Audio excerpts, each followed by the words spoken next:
Баршаңызға қайырлы күн, сіздермен Ақбала. Бүгін сіздермен осындай өте жұмсақ өзбек нанын пісіретін боламыз. Алдағы видеоларымды жіберіп алмас үшін каналыма тіркеле кетіңіз.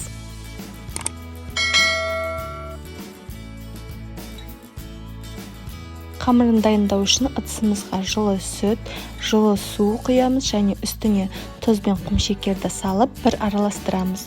Одан кейін үстіне сұйық майымызды және қамыр ашытқымызды салып араластырып аламыз. Одан кейін ұнымызды салып қамыр илейтін боламыз.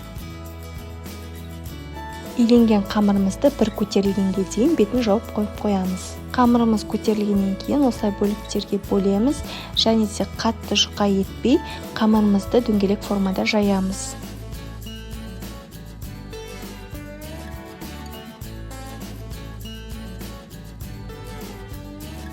Одан кейін противенге салып, осылай жұдырығымызбен ортасын басатын боламыз.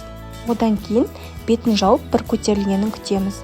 Көтерілгеннен кейін банағы басқан жерімізді тағы да бір басып осылай шұңқыр жасаймыз.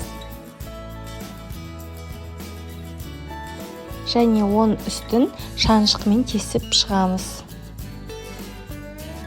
Және ең соңынан үстіне жұмыртқаның сарысын жағамыз. Қалауыңыз бойынша кунжут немесе мак сепсеңіз болады.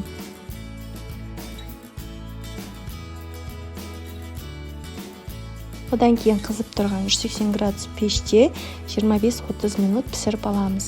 Осылай қызартып аламыз, өте дәмді болып шығады. Жасап көруге кеңес беремін.